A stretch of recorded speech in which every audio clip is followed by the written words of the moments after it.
Bom, boa tarde a todos. Vou começar, então. Vou apresentar a doutora Suzete Gomes, do Instituto Oswaldo Cruz. Para mim é um prazer ter a Suzete dando aula para a gente hoje. Quero te agradecer muito, viu, Suzete? E a Suzete, ela tem uma história muito interessante, né? Ela fez o mestrado e o doutorado no Rio Grande do Sul, né? Na PUC, e depois fez o doutorado na URGS. Aí tem uns pós-docs muito chiques, né? Em Estados Unidos, né? Depois no Butantan, uma passagem pelo Museu Nacional, e agora ela é pesquisadora do Instituto Oswaldo Cruz, né? Eu acho que ela entrou no último concurso, não foi isso, Suzete? Confere? Isso. O de 2015. Uhum. Que eu espero que não seja o último concurso da Fiocruz, mas por enquanto é o último, né? Mas, enfim, então ela é uma pesquisadora que eu classifico como uma jovem doutora, né? Uma jovem pesquisadora, né? Acabou de entrar na Fiocruz, acabou não, né? São 6, 7 anos, né? Mas para a Fiocruz isso às vezes... Já. Pois é, o tempo passa rápido, né? Eu já não sou mais jovem doutora, Fernando. Já não não, 7 anos de Fiocruz não é nada. Né? Mas não de doutorado, né? Então, é verdade. Mas, enfim. Tem essas questões. Então, eu vou classificá-la como uma jovem pesquisadora do nosso quadro, certo? Uma aquisição, né,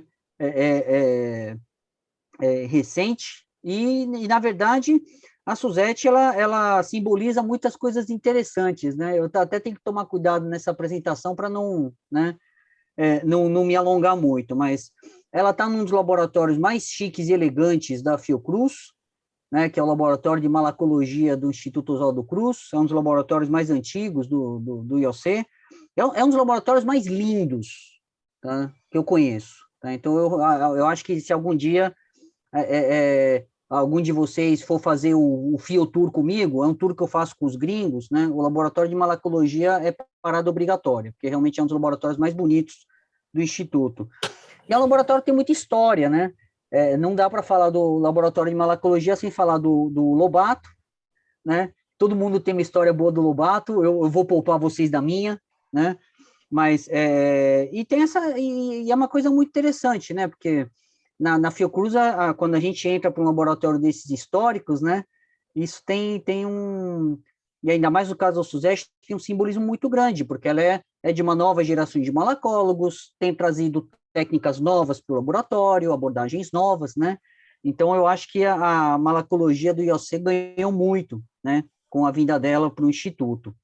É um laboratório que também é um serviço de referência, isso tem um peso enorme, né, e uma coleção, né, de moluscos, né, que é um brinco, é realmente linda, é uma das joias da nossa coroa, né, e realmente eu fico muito feliz, assim, de poder apresentar uma pesquisadora desse laboratório aqui para o INCT. Tem essa questão, na verdade, eu conheci a Suzete por conta do mestrado profissional, né, do curso, né, e a malacologia tem sido uma grande companheira nessa jornada. Eu acho que um dos desafios que a gente tem no IOC, no momento, não só é a questão de aproximar, né, o serviço da pesquisa, e a malacologia faz isso com uma excelência, né, que muitos laboratórios não fazem, né, mas, além disso, né, é a questão filosófica, né, de pensar num curso que não seja uma pós-graduação em mosquito, né, que é uma coisa que acontece às vezes, né, em outros lugares. Então, eu acho que a Suzete, né, tem sido uma grande companheira nisso, né, com uma visão alinhada a essa proposta, defendendo a malacologia, né, no mundo, né, de entomólogos do Instituto, né, e hoje ela é a vice, tanto que hoje ela é a vice-coordenadora do programa, né? Então, e realmente está carregando o piano com a Daniele, e eu estou muito feliz, né, de ver a condução que elas estão fazendo da nossa pós-graduação, né? Além disso, eu acho que tem a questão, né, também que vai além do simbolismo, né, que é a questão da prática, o fato dela ser mulher, né, num instituto que tem valorizado muito as questões de gênero, e além disso, de ser mãe, né, uma pesquisadora que tem uma menininha linda, né, e é sempre um desafio, né, para mim é sempre uma coisa muito feliz ver uma pesquisadora jovem, tá, na minha concepção, não briga comigo, Suzete, tá, mulher no instituto e mãe, acho que tem alguém com áudio aberto. Bom, e mãe de uma menininha pequena, né, que nem eu, que tenho 2 filhos, mas aí não dá para comparar, né, eu acho que o fardo das pesquisadoras é muito maior que o dos pesquisadores nisso, né, então isso me alegra muito. A Suzete tem uma trajetória interessante em termos de publicações, né, começando com taxonomia, né, com estudos taxonômicos no Rio Grande do Sul, e nos últimos anos ela vem publicando em questões mais ligadas ao serviço, mais aplicadas, mas sem deixar de lado, né, os estudos, né, essa linha, né, da taxonomia e dos estudos moleculares. Eu estou muito curioso para ver o que ela vai apresentar para a gente hoje. Muito obrigado, viu, Suzete? Para mim é uma honra e um prazer ter você com a gente hoje, tá bom? Imagina, Fernando, eu agradeço muito aí pela apresentação, obrigada mesmo, e a todos pela presença. Bom, inicialmente, né, quando o Fernando me convidou para vir aqui falar um pouco para vocês, ele falou, quero falar, vai lá falar sobre a importância dos moluscos, né, a gente quer escutar sobre isso.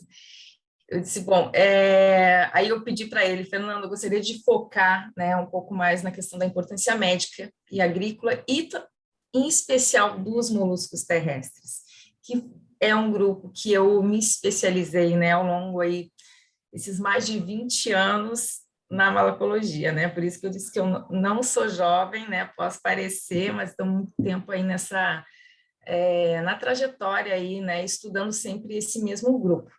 Então, é claro que a gente poderia falar de vários aspectos, né, em termos de importância dos moluscos, né, importância ecológica, importância como indicadores, a gente tem várias espécies utilizadas na alimentação, mesmo na indústria farmacêutica, né, tem, então, uma série de aspectos que a gente podia tratar.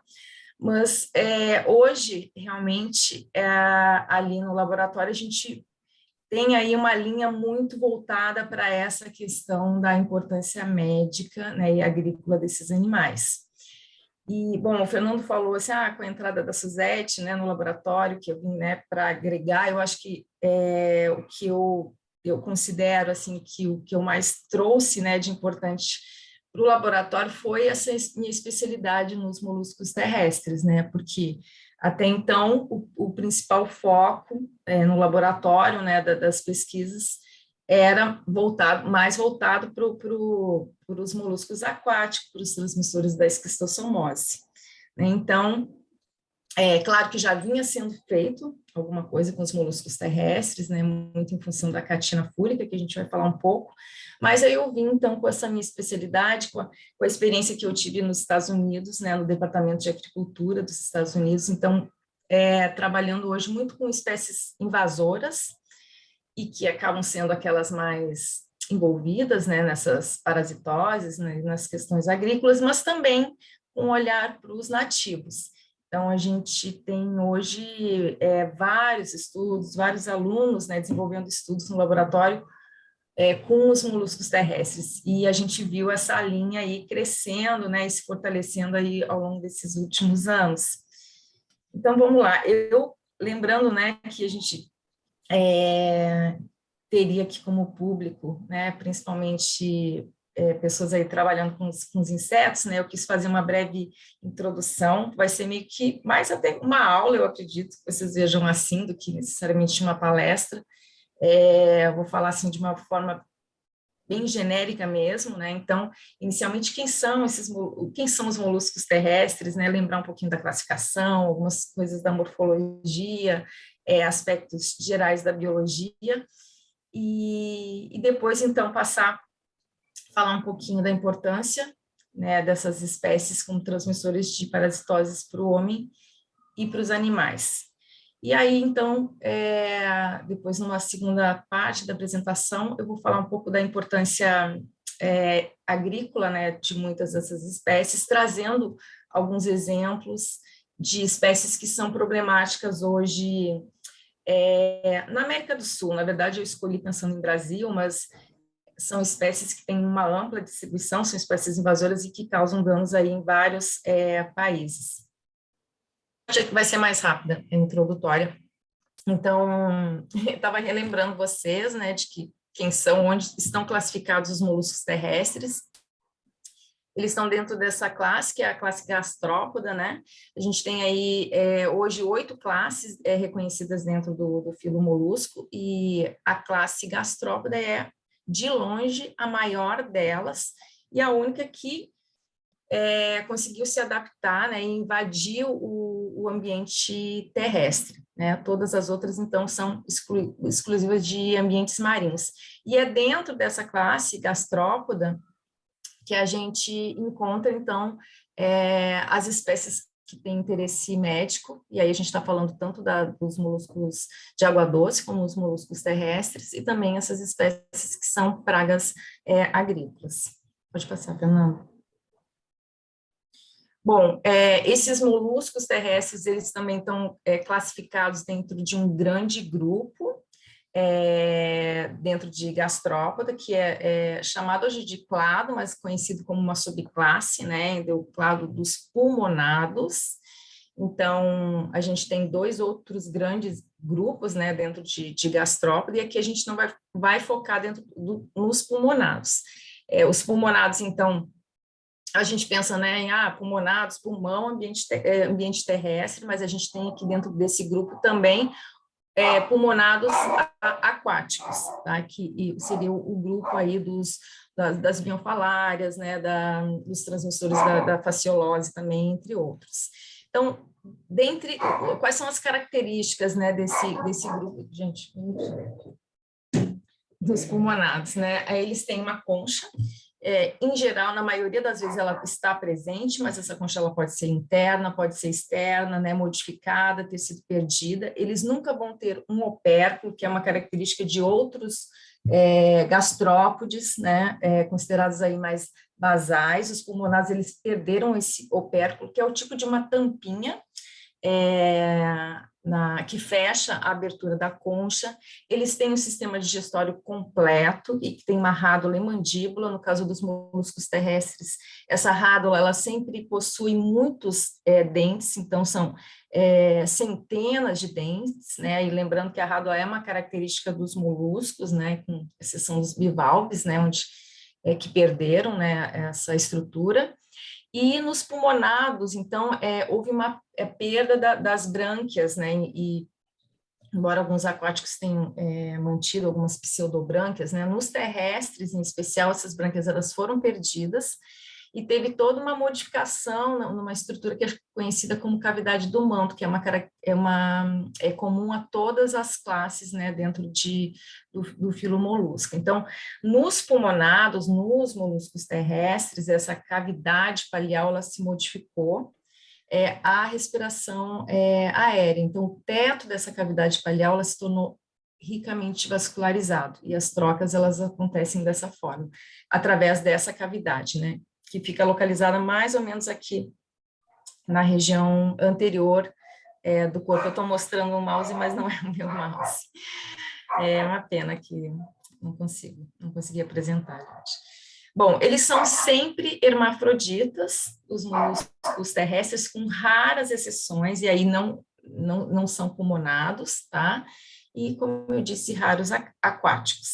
Então, a gente tem dentro dos pulmonados, né, mais aí de 95% dos moluscos terrestres, eles estão dentro desse grupo aqui em vermelho, que é chamado de Stylomatóphora.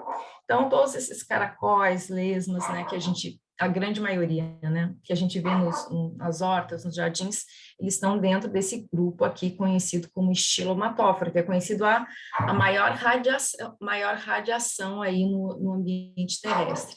E a gente tem um pequeno grupo aí com cerca de mais ou menos 1%, né, dessas espécies de moluscos terrestres, dentro desse grupo aqui, que é conhecido como Stylomatóphora. Elas eram chamadas de ordens, né? Hoje a gente também já não chama mais de ordem, as filogenias aí têm mostrado que não são, né, grupos totalmente monofiléticos. Então, a gente tem usado muito o termo clado. Então, lembrando que 95% dos moluscos terrestres estão aqui dentro de Stylomatóphora e dentro de Cicelomatóphora, então a gente tem um pequeno grupo que é representado por essa família aqui, que é chamada de família Veronicelidae, que são conhecidas como as lesmas verdadeiras, mas que, evolutivamente falando, não tem proximidade com a grande maioria dos outros moluscos terrestres. Então,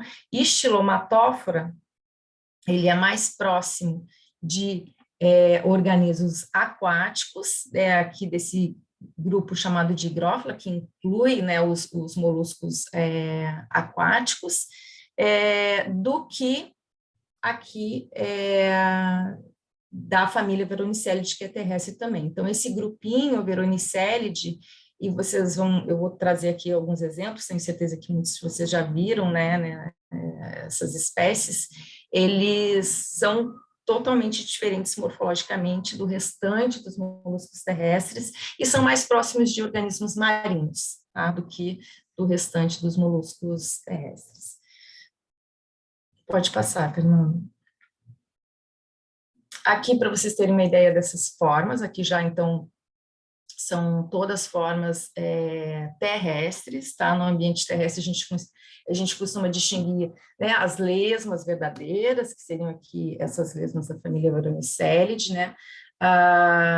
E a gente tem aí várias formas, né, de lesmas, como vocês podem ver, né, aqui, e a gente tem também as semilesmas, aqui a gente tem dois exemplos, né?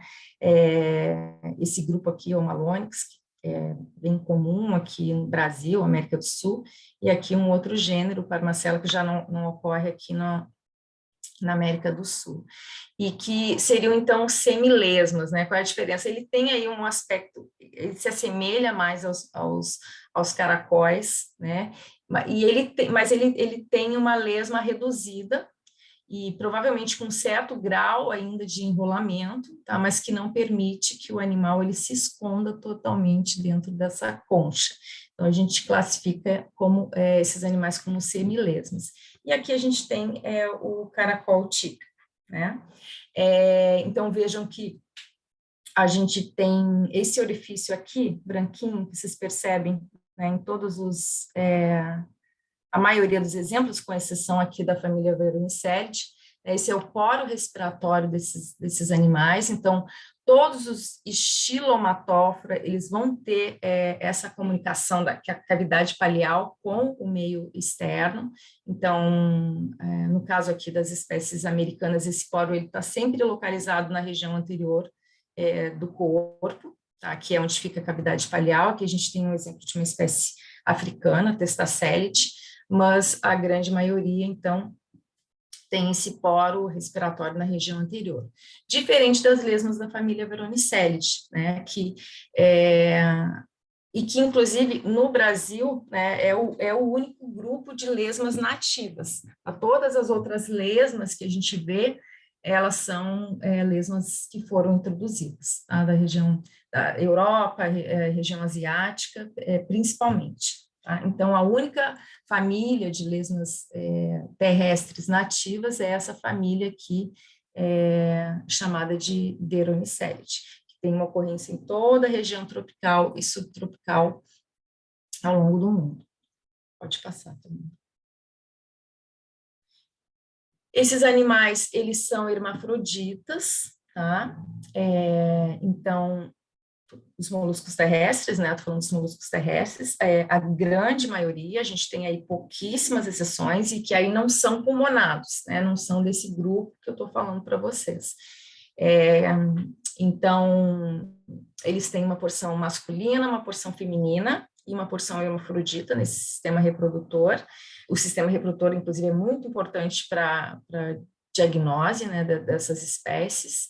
E esse poro, ele pode ser comum, o poro masculino, né, e o feminino, pode ser um átrio comum, que fica localizado na região anterior do corpo. A gente vê aqui um caracol um par de caracóis em cópula, né? Então, mostrando, vocês podem ter uma noção da posição desse poro. E, então, para a maioria, né, para os estilomatófora, a gente tem esse poro único, tá? Onde, então, se exterioriza o pênis e onde também ele recebe, né, o pênis do parceiro. Diferente aqui, de novo, das lesmas da família Veronicelidae, né, onde esses poros são separados um do outro. Então, a gente tem o poro masculino localizado na região anterior do corpo e aqui o feminino na região ventral, medianamente no corpo. Então, são essas duas lesmas aqui, Fernando,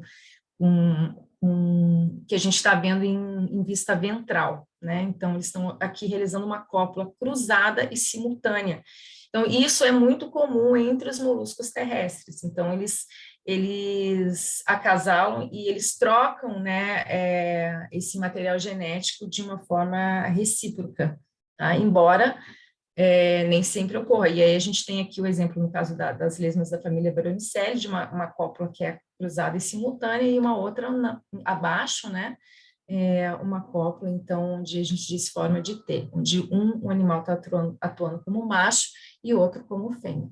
Esses animais, eles têm... Zete, desculpe te interromper. Oi.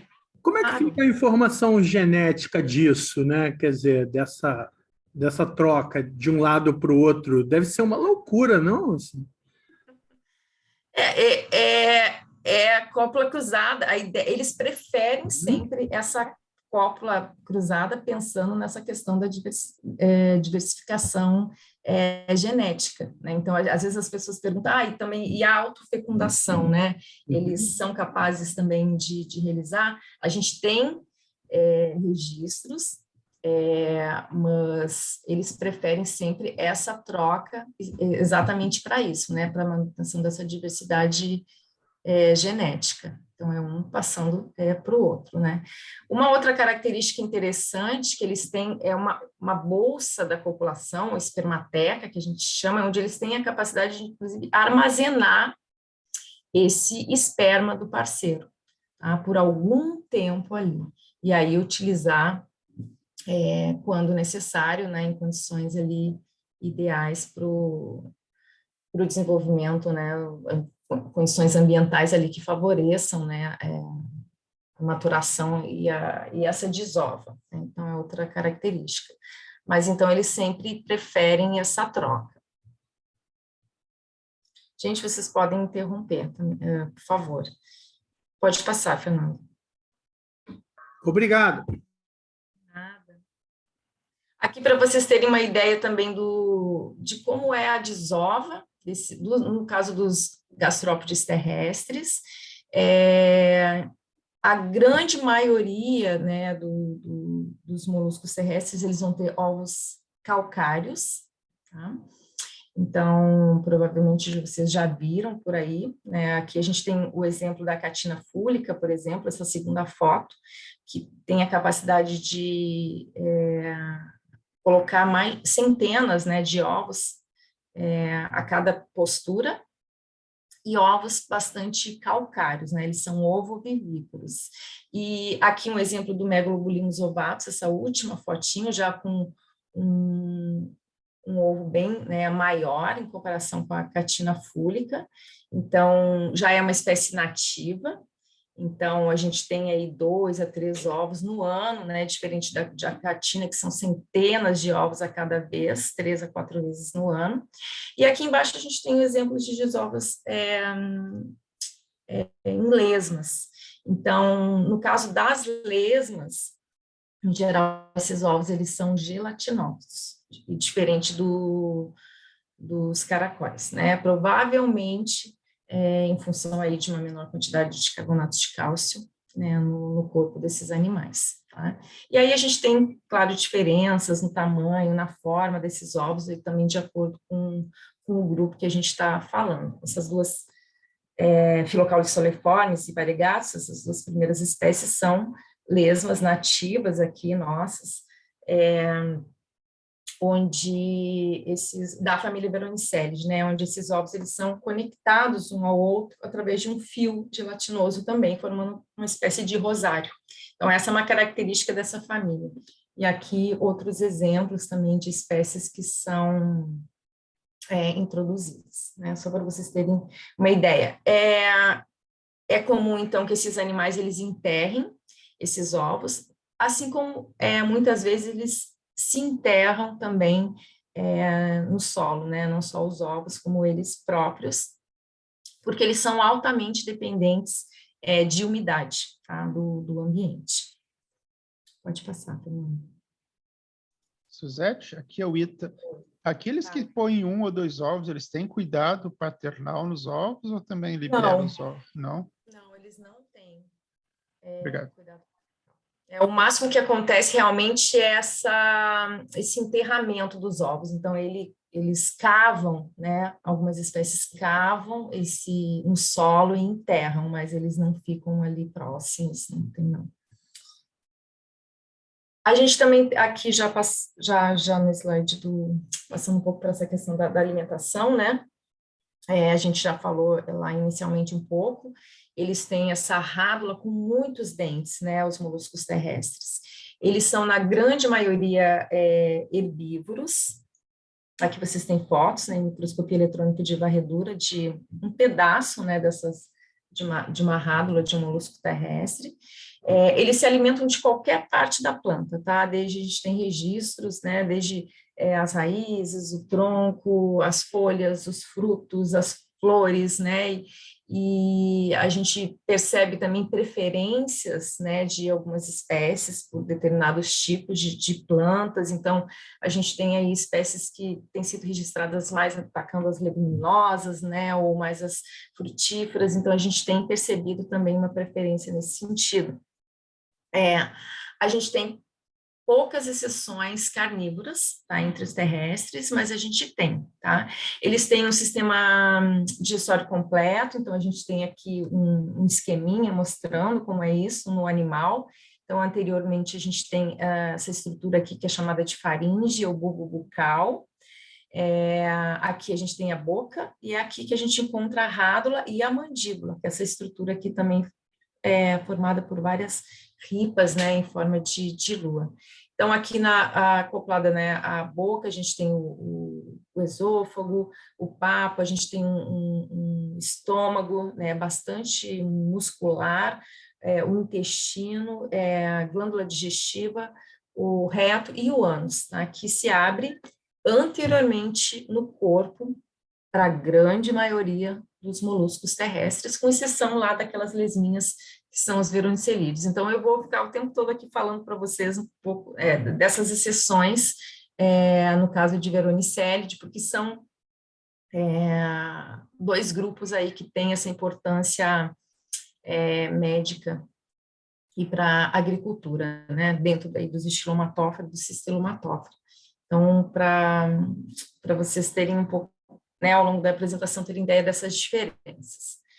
No caso das carnívoras, né, a maioria delas se alimenta de outros moluscos, mas também de outros pequenos organismos, principalmente são malacófagas. Pode passar, Fernando. Aqui mostrando, então, um pouco do ambiente onde a gente encontra esses animais. Como eu falei, eles são altamente dependentes de umidade, né? Então a gente encontra em locais propícios, né, para o desenvolvimento desses animais. E aqui a gente tem exemplos de terrenos baldios, os jardins, hortas, né, e terrenos que tenham ali tijolos, madeira, lonas, né, coisas que podem servir de esconderijo para eles, né, durante o dia, né? Eles são na maioria, né, eles são noturnos, embora a gente vê muitas espécies aí com uma atividade mais no início da manhã e ao entardecer, tá? Mas a maioria tem aí os seus picos de atividades durante a noite, né? Então, eles se escondem nesses locais durante o dia e à noite, então, eles saem para se alimentar.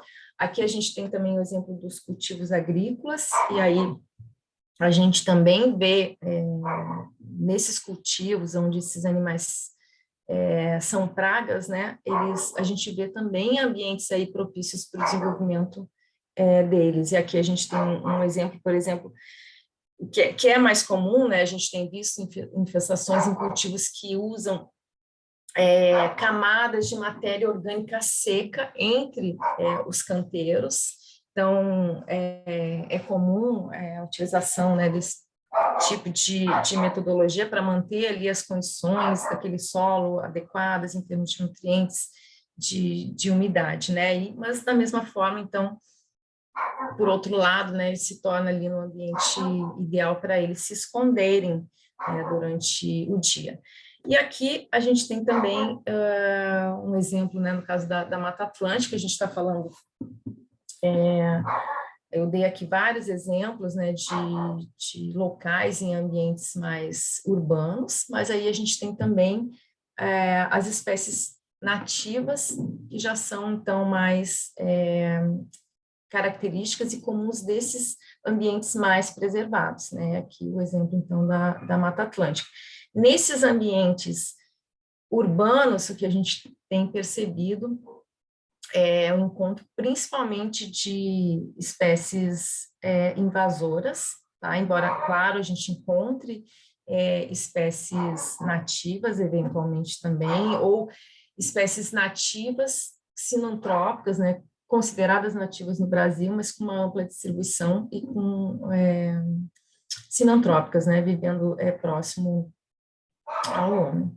E a gente, mais então, nesses ambientes mais preservados, a gente já encontra uma comunidade toda diferenciada, né, em relação aos moluscos terrestres, espécies nativas e muito mais raras, né, encontradas em menor abundância do que nesses locais mais alterados. Pode passar, Fernando.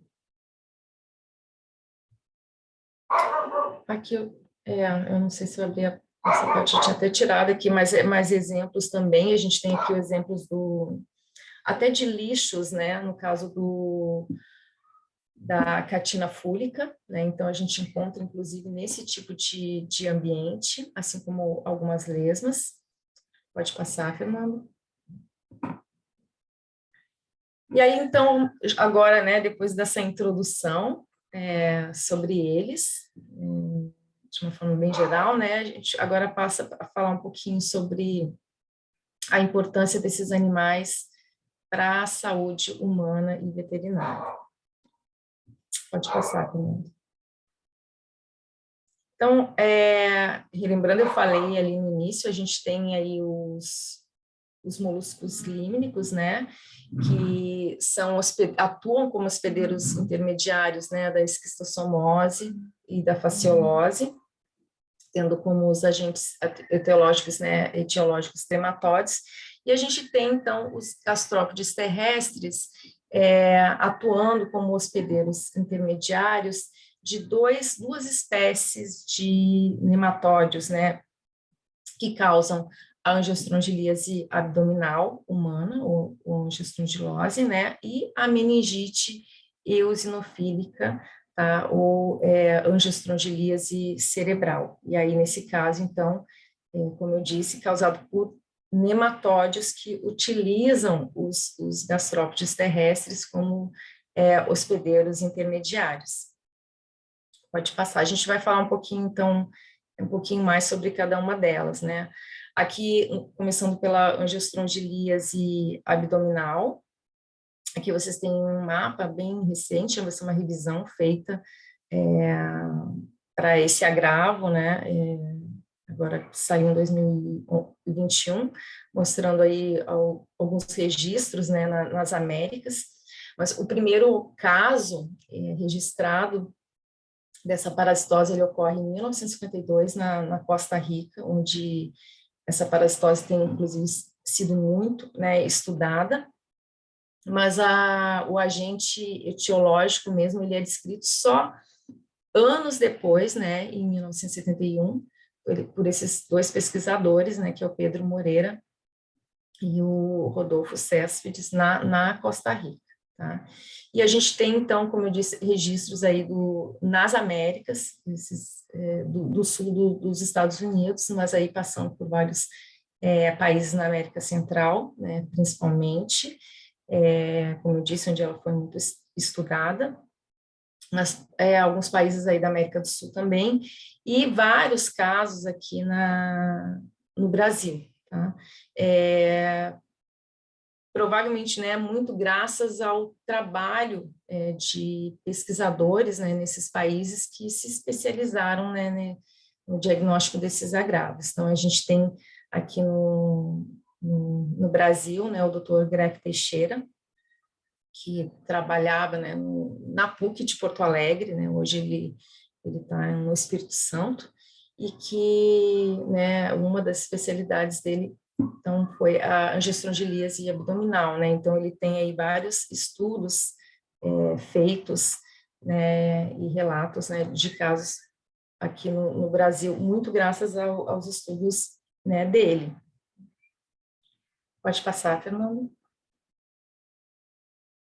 Então, gente, que pena, essa versão que eu mandei para o Fernando não era a final, mas tudo bem, vamos lá. Aqui vocês têm o ciclo, né, do Angiostrongiolus costarricensis, tá? Então, esse nematóide, ele tem roedores, né, urbanos, né, como hospedeiros definitivos. Então, eles eliminam nas fezes a larva L1, e essa larva, ela penetra no molusco, tá? Ou pela pele do tegumento do molusco, ele é ingerido, né,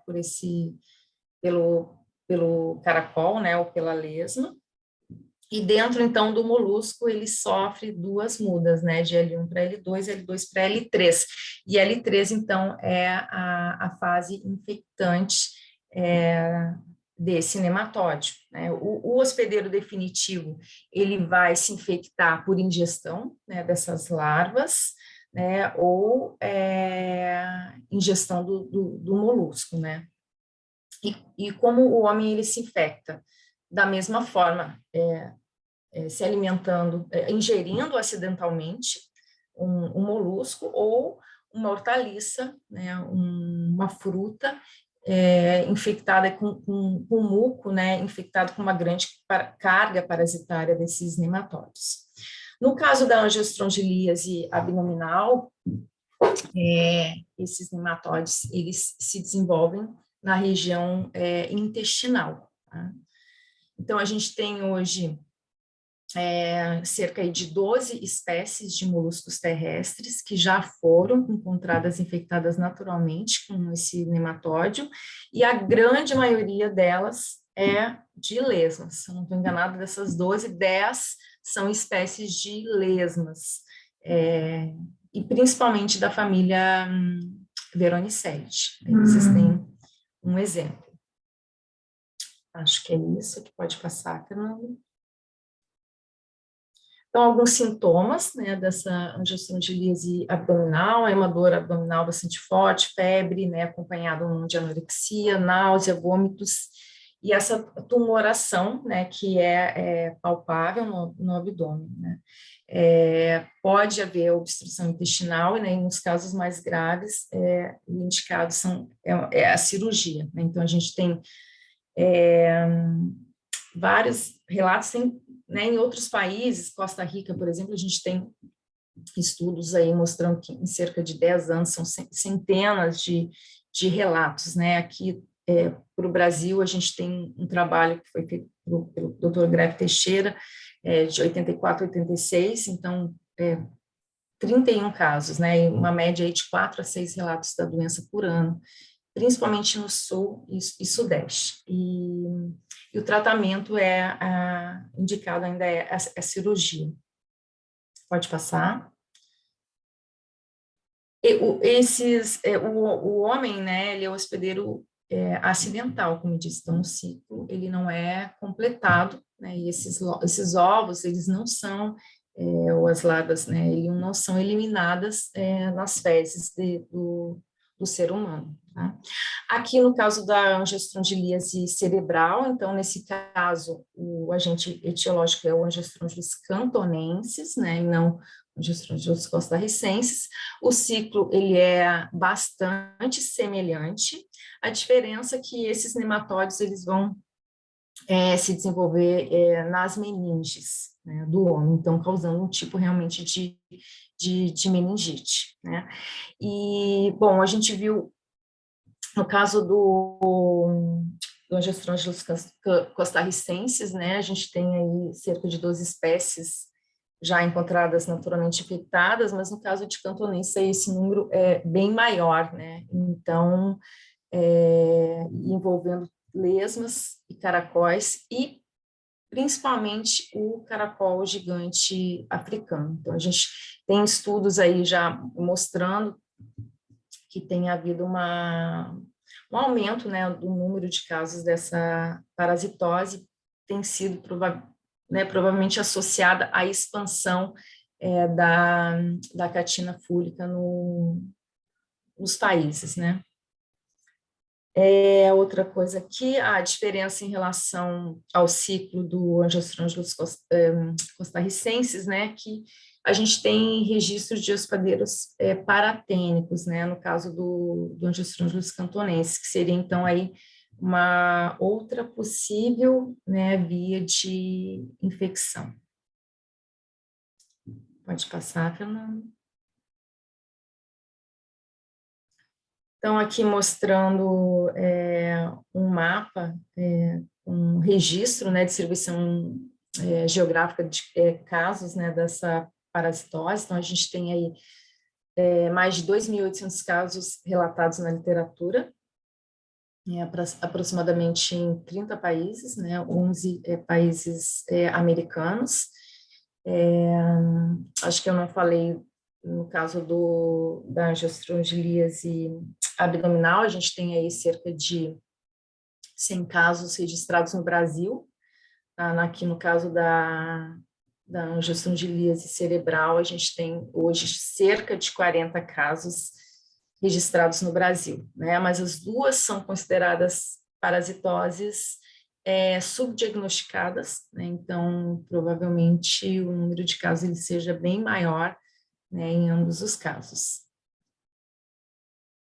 Pode passar, Fernando. Aqui trouxe esse trabalho, ele foi feito por Valente, né, de 2018, onde ela faz uma revisão também, né, para as espécies desse gênero, né, nas Américas. E aqui ela menciona, né, que o maior número, né, de registros de Angiostrongylus cantonensis seria de associações, né, deste nematóide com o caracol acatina fúlica, né, mas também com Bradibenas similares, né, que eu vou falar um pouquinho mais depois para vocês, da lesma Sarracenia linguiformis e também do caracol, né, um micromolusco Subulina octone, que são espécies aí, na maioria, né, com exceção da linguiformis, consideradas exóticas aqui no Brasil e com uma ampla distribuição na América do Sul, né. No mundo, quando a gente fala, então, de Bradibenas similares, acatina fúlica e Subulina octone, que são espécies praticamente cosmopolitas. E no Brasil, né, ocorrentes aí de norte a sul, de leste a oeste, a gente encontra essas espécies. Pode passar, Fernando. Aqui, então, falando um pouquinho de sintomas, né, dessa parasitose. Então, os sintomas, eles resultam da presença dessas larvas nas meninges, então, cefaleia, né, náusea, vômitos, rigidez no pescoço, né, e comuns, né, de uma meningite, né. Na quase totalidade, né, dos casos, a meningite eosinofílica ela é uma doença considerada de evolução benigna, né, com sintomas podendo durar aí de poucos dias até alguns meses, né, e como disse, são tratados os sintomas, né, nesse caso. Eu já comentei, então a gente tem aí cerca de 40 casos confirmados, mas se acredita que em torno de 90 casos aí suspeitos. Ela já é uma parasitose que foi registrada mais recentemente aqui no Brasil, então a gente tem o trabalho da Caldeira de 2006, né, que faz esse primeiro registro no Brasil. Pode passar. E aí agora, já trazendo alguns exemplos, né, de espécies para vocês. E aí mostrando, são espécies, eu fiz essa seleção pensando em assim, espécies que seriam importantes para a agricultura, que, né, a gente tem registros de danos, e eu vou mostrar um pouco isso para vocês, e que ao mesmo tempo são espécies que já foram encontradas parasitadas com algum desses nematóides, tá?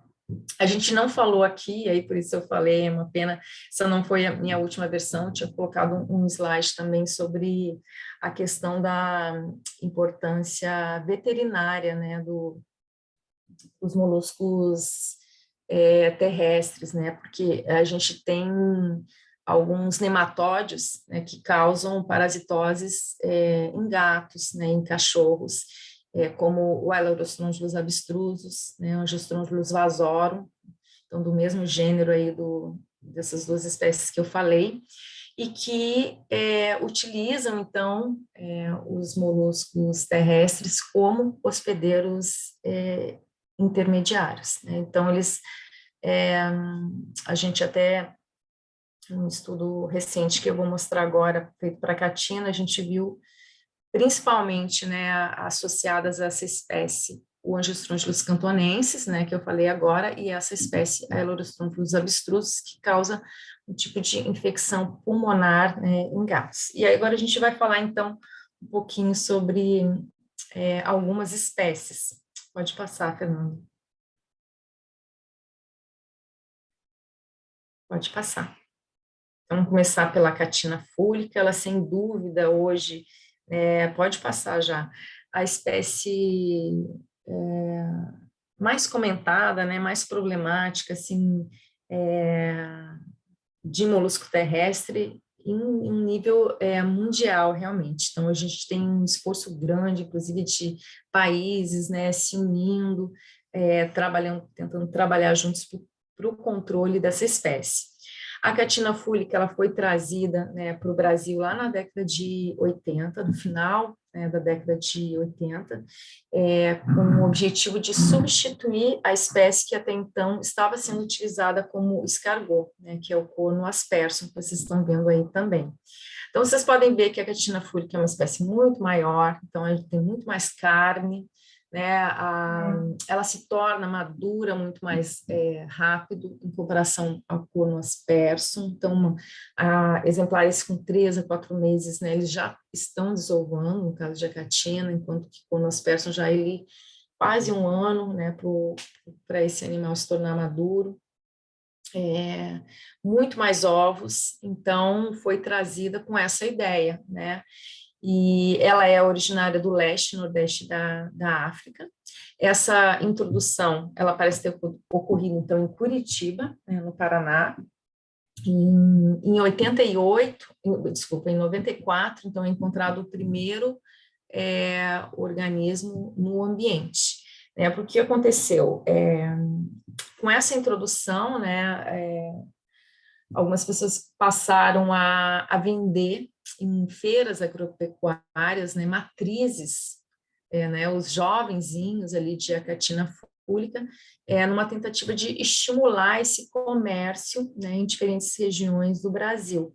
Só que a gente não tem, né, o hábito de comer moluscos terrestres aqui no Brasil, e rapidamente, então, muitos dessas pessoas, né, elas passaram, que mantinham esses animais ali, cultivavam, né, esses animais, criavam, passaram a liberar esses indivíduos no ambiente, né. E aí, rapidamente essa espécie se espalhou, tá? Hoje, desde 98, na verdade, a comercialização da catina fúlica, né, para fins de alimentação, ela é proibida no Brasil. Pode passar, Fernando. Então, aqui vocês têm alguns exemplos, né, de infestações dessa espécie. Aqui, um exemplo de uma foto no Paraná. Então, vejam, isso a gente vê, assim, muito comum aqui no Rio de Janeiro, né, em especial em épocas mais chuvosas. Mas a gente tem, como eu falei, é uma espécie problemática e hoje presente aí em inúmeros países, né? E aqui a gente tem um exemplo, então, no caso são 2 casos, esse segundo caso aqui na América, nas Antilhas, tá? E aqui na Samoa. Então, ela é considerada uma das 100 piores pragas agrícolas, né? Com registros aí de consumir mais de 500 tipos de planta, mas ela é considerada, né, praticamente uma espécie onívora, porque ela se alimenta de tudo, né, de papel, de plástico, né, de lixo, como eu comentei. Então, é realmente muito problemática. No caso do Brasil, a gente tem aí alguns registros, né, de danos da espécie a diferentes tipos de cultivo. Então, aqui eu tenho o exemplo de eucalipto, da mandioca, né, tem registros de danos a frutas, né, como mamão, por exemplo. Mas a gente tem observado que ela é hoje muito mais uma praga urbana, tá, do que uma praga agrícola, no caso do Brasil. Então, em termos de danos no setor agrícola, a gente vê hoje no Brasil as lesmas como um problema mais importante, eu diria, do que no caso da catina fúlica, que a gente tem visto como realmente uma praga urbana, né? Pode passar, Fernando. Então, aqui mostrando os países, né, eu comentei há pouco, né, os países com registros de acatina fúlica infectada, né, com algum tipo de nematóide, tá? Esse registro aqui para a França, na verdade não é na França, isso é uma coisa que a gente tem que corrigir nesse mapinha, mas são de ilhas pertencentes, né, à França. Mas a gente vê o maior número de associações, né, como eu falei, dessa espécie com Angiostrongylus cantonensis, aqui representado pela estrelinha, tá? E do Aelurostrongylus abstrusus, né, representado aqui pelo losango. Então, foram as 2 espécies que a gente encontra, né, de acordo com uma revisão da literatura, né, que a gente fez, o maior número de registros de associação com essa espécie, né?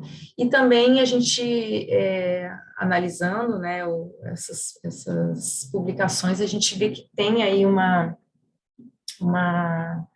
maior quantidade de estudos, né, sendo desenvolvidos aqui no Brasil, e nas Américas e na região asiática, né? E no caso das Américas, o maior número de estudos sendo desenvolvidos no Brasil.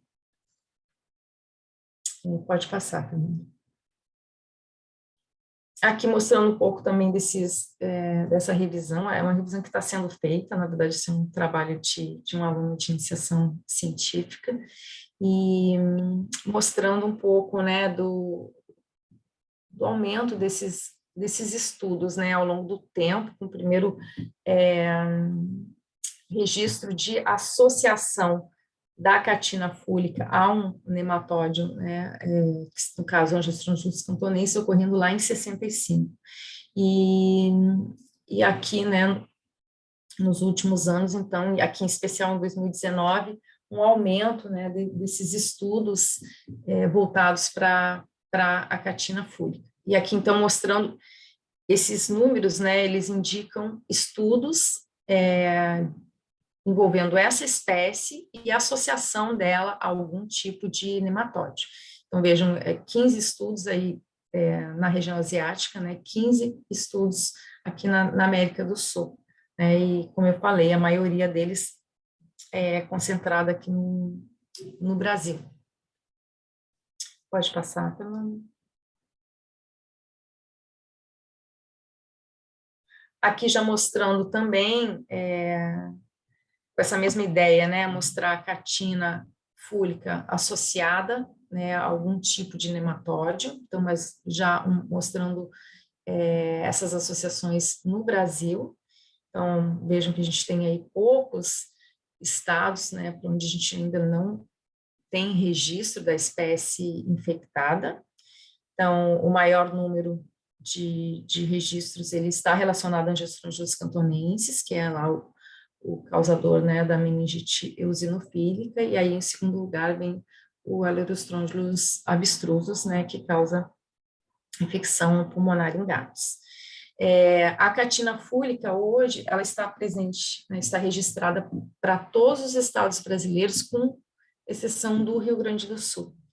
Então, até existem aí alguns relatos, né, de que a catina foi encontrada no Rio Grande do Sul,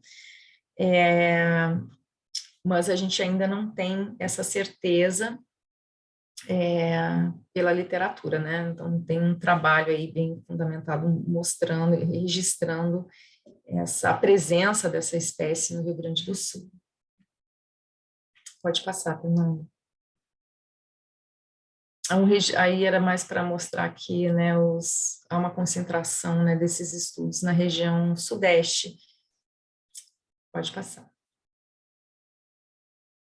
Aqui trazendo um exemplo foi o último caso, né, registrado na literatura de angiostrongilíase cerebral, que foi feito, inclusive, por uma aluna aqui do mestrado profissional, né, do IOC, Vigilância e Controle de Vetores, que é a Tatiane, está finalizando o trabalho dela agora, né, no início do ano, e ela registra, então, o primeiro caso dessa parasitose em Macapá, né, no Amapá.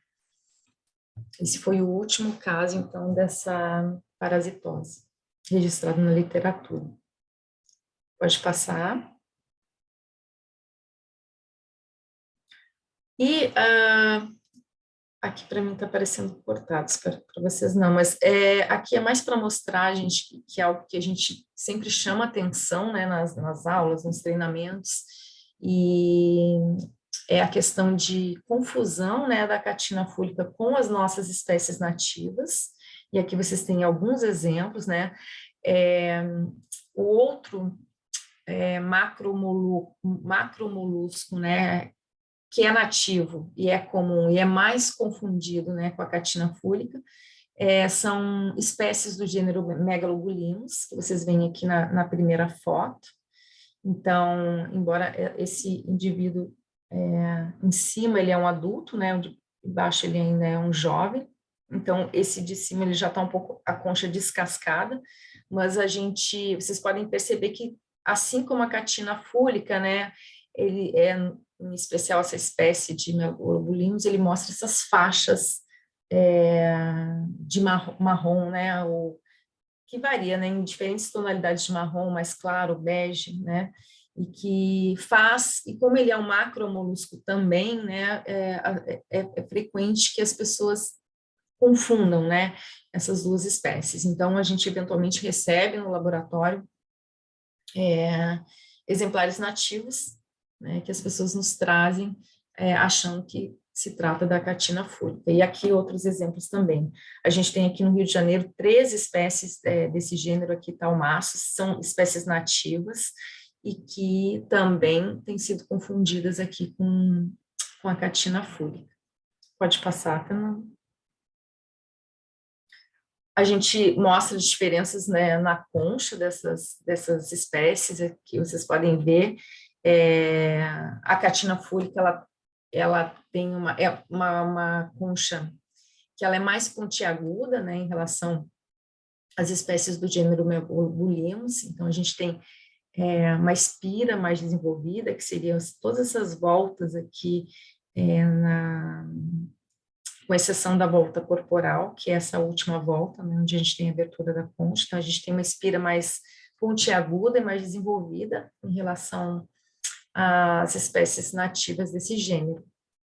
E uma outra diferença é esse final aqui, não sei se você não consegue me ajudar a mostrar, mas aí no desenho, Fernando, o final aqui da abertura no cantinho, lá embaixo. É como se ele tivesse um quebradinho, não, na espécie de cima. Aí, só que tu mostra no desenho. Olha no desenho do lado. Aí, tá vendo esse detalhe? Isso é um detalhe, assim, importante, que dá uma dica importante de se diferenciar essa espécie das espécies nativas. Então, a gente chama isso do final do eixo columelar, né? A concha, ela tem um eixo central, que a gente chama de columela, e as voltas, elas se desenvolvem ao redor dessa columela. Então, a gente diz que o final do eixo columelar, em Achatina fulica, ele é truncado. Isso a gente não vê, tá, em nenhuma das outras espécies de macromoluscos que vocês encontram aí nos ambientes urbanos. Então, é uma dica, porque a gente vê essa característica, mesmo lá nos jovenzinhos recém-eclodidos, a gente já consegue ver essa diferença. A gente até tem espécies nativas, onde a gente observa esse tipo de diferenciação também, mas não encontradas nessas áreas urbanas, onde a gente vai encontrar a Achatina fulica. Tá? Pode passar, Fernando. Então, só como uma dica para a identificação e diferenciação dessa espécie em relação às espécies nativas. Aqui também mostrando na primeira foto uma espécie de Megalobulimus e, né, no segundo, então, a Achatina fulica. Então, mostrando esses lábios frangeados aqui na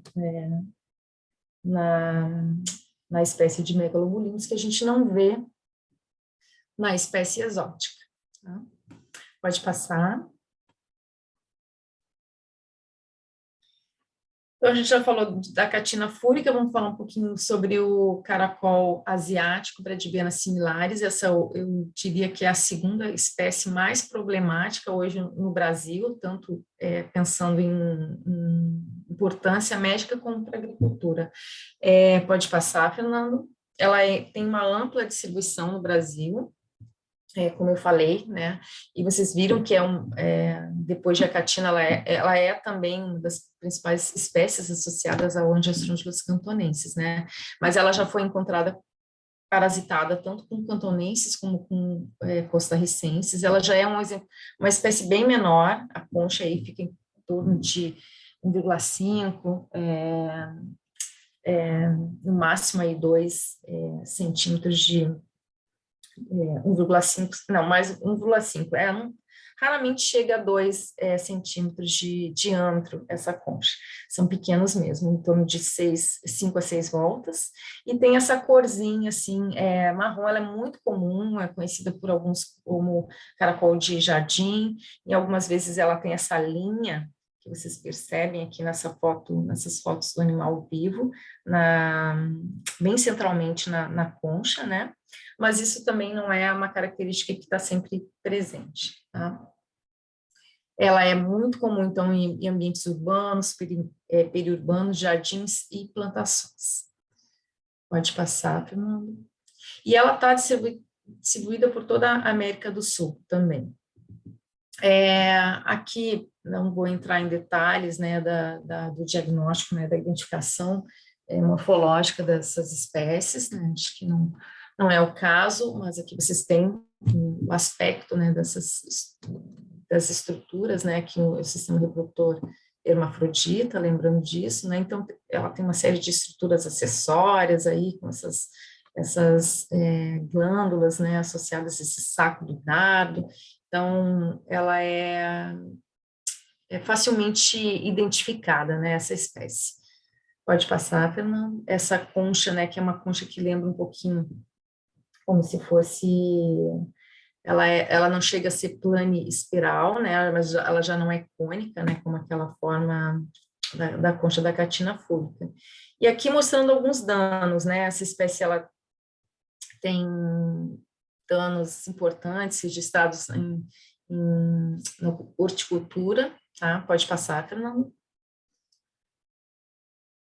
Citros, e aí em vários países, né, do mundo, e inclusive aqui no Brasil. Pode passar, Fernando.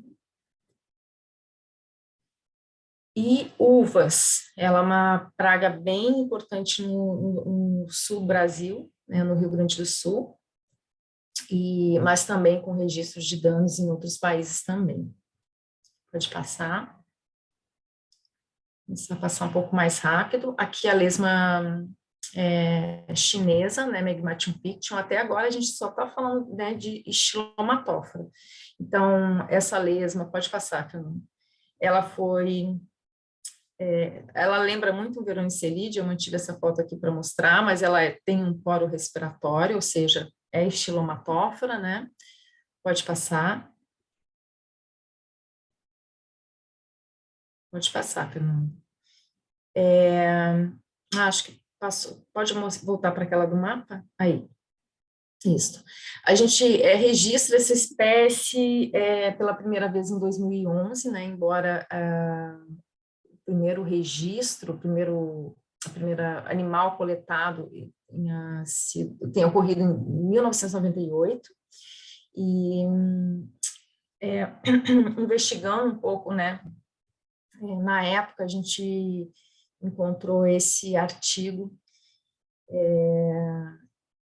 onde dizia, né, que em 1995 uma pesquisadora da Embrapa teria ido para a China, nessa região onde essa espécie Megmatium pictium ela ocorre, né, naturalmente, e depois dessa vinda dela, desse retorno para o Brasil, houve aí um incentivo, né, à produção e importação de cogumelos, principalmente no sul e sudeste do Brasil.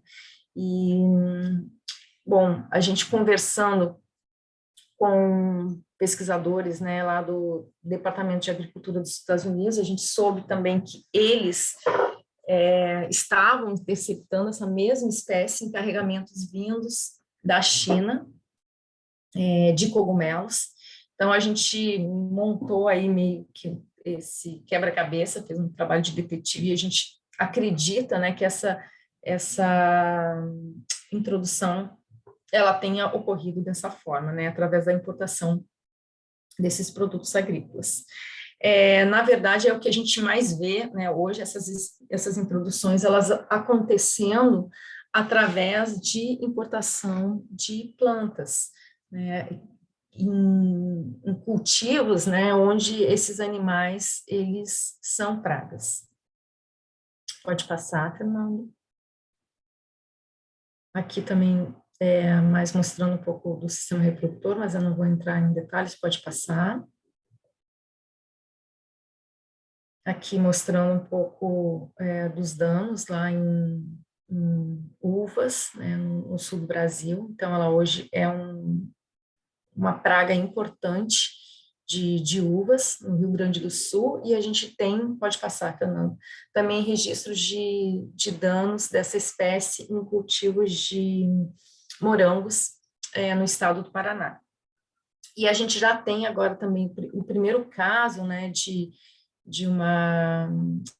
angiostrongilíase, né, abdominal associado a essa espécie. Isso aconteceu no sul do Brasil, né, um trabalho que foi publicado em 2018, e de uma produtora rural, né, do Rio Grande do Sul, em uma área que tinha essa espécie, né, como praga, e ela nos relatou, né, que comia, né, eventualmente, essas uvas diretamente do pé, né? Então, a gente acredita que essa infecção, que ela tenha se contaminado dessa forma, né, através dessa ingestão ou acidental do molusco, que a gente não tem essa certeza, né, ou da fruta ali contendo larvas desses nematóides.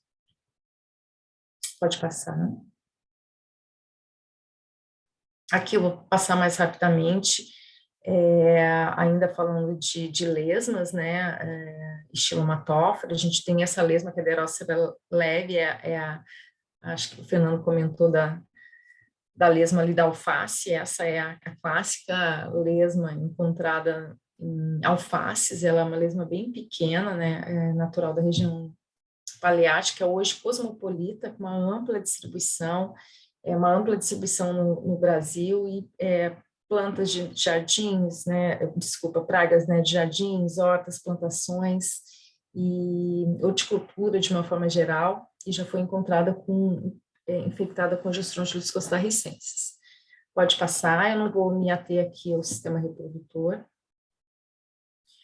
Outra lesma é Limax maximus. Essa lesma já tem uma distribuição mais restrita aqui no Brasil, mas ela é uma lesma muito maior, ela chega aí a quase 20 centímetros de comprimento. Ela é comum, bem comum no Rio Grande do Sul, mas também tem registro para Santa Catarina, São Paulo, e é uma praga também em diversos países, não só no Brasil. Ela tem uma ampla distribuição, também já foi encontrada infectada com a Gestrongylus costarricensis. Pode passar, Fernando. Acho que essa é a última lesma aí dentro dos Stylomatóphora, Limax flavus. Ela tem uma distribuição maior, considerada em comparação com Deroceras leve, mas um pouco menos amplamente distribuídas em relação a Limax maximus, né? Então, ela está registrada aí para o Rio Grande do Sul, Santa Catarina, Paraná, São Paulo, né, Rio de Janeiro, provavelmente originária aí da região do Mediterrâneo, né, e já encontrada infectada com Gestrongylus costarricensis. Praga também de jardim, hortas, né, plantações. Pode passar. E agora, falando um pouquinho dos veronicelídeos, né, o que eu disse, as lesmas verdadeiras, né, que não têm um poro respiratório, né, que são todas, né, diferentes quando comparadas os Stylomatóphora. Aqui a gente tem a lesma do feijão, a Sarracenia plebeia. Pode passar, Fernando.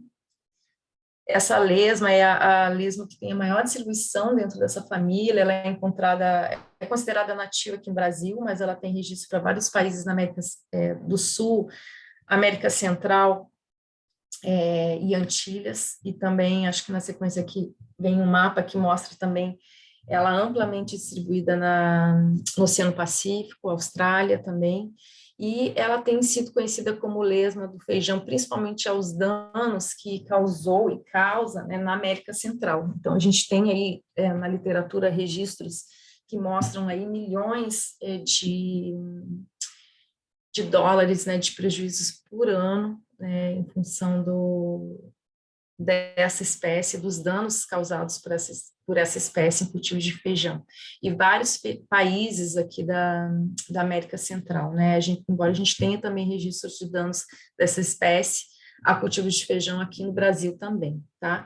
E grande parte dessas espécies, né, dessas lesmas infectadas com a Gestrongylus costarricensis, nessa região da América Central. Pode passar, Fernando. Aqui, pode passar.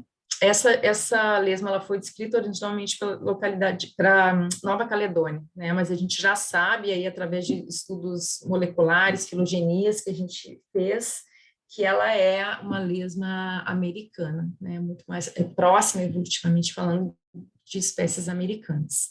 Pode passar. Aqui mostrando o sistema reprodutor também da Sarracenia plebeia. Aqui vocês têm o pênis, foto, né? O pênis e essa estrutura cheia de túbulos, que é a glândula digitiforme, que é específica dessa família. Então, essas estruturas têm uma importância muito grande para a identificação específica, né, dentro dessa família. Pode passar, Fernando. Aqui a Sarracenia linguiformes. Essa é a espécie mais encontrada, né, no Brasil em ambientes urbanos, né, mais do que a Sarracenia plebeia, do mesmo gênero. Elas não são, né, distinguíveis externamente. Na verdade, as lesmas, de uma forma geral, a gente tem essa necessidade de se examinar o sistema reprodutor.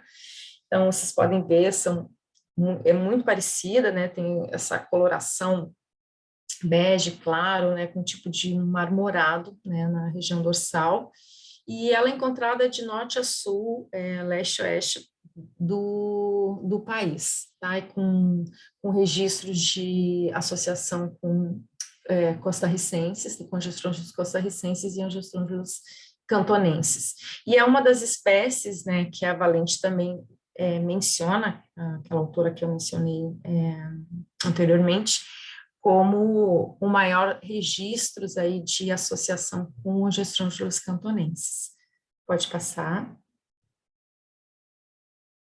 Aqui uma forma negra que a gente está estudando, a gente já tem alguma diferenciação genética, né, e é uma forma que a gente tem encontrado causando danos em cultivos de soja, e a gente acredita que seja uma nova espécie, como se fosse uma super Sarracenia linguiformis.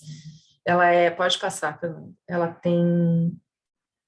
é toda maior, então aquela ali acho que era a Sarracenia SP2 que a gente está chamando aqui, e as estruturas internamente no sistema reprodutor a gente também consegue observar algumas diferenças, né, em relação à Sarracenia linguiformis. Pode passar. Acho que é a última espécie que eu selecionei, a Latipes erinaceus, é até uma espécie que a gente vem estudando também no laboratório, trabalho de uma aluna de mestrado. Pode passar. Vejam que ela é muito semelhante, né, também às espécies de Sarracenia, e pode facilmente ser confundida, né, a gente até acredita que ela vem aí ao longo dos anos sendo confundida com as espécies do gênero Sarracenia.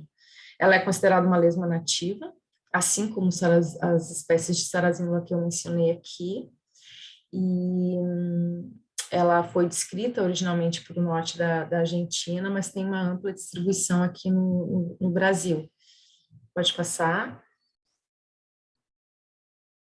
Aqui só para vocês verem a variação morfológica que tem na coloração, diferente lá das espécies de Sarracenia. Lá nessa espécie a gente encontra aí desde amarelo clarinho, cinza, quase preta, então tem uma variação muito grande aí mesmo em espécimes coletados no mesmo ponto. Pode passar.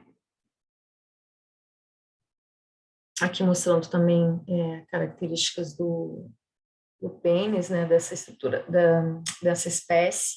Ela é muito semelhante, né, ao mesmo sistema reprodutor, as espécies do gênero Sarracenia, a gente já até viu que são grupos irmãos, né, através de filogenias que a gente construiu, mas ela tem essas estruturas na extremidade do pênis, que é essa parte aqui onde vocês veem esses tubérculos, né, enquanto que nas espécies de Sarracenia essa estrutura ela é totalmente lisa. Pode passar.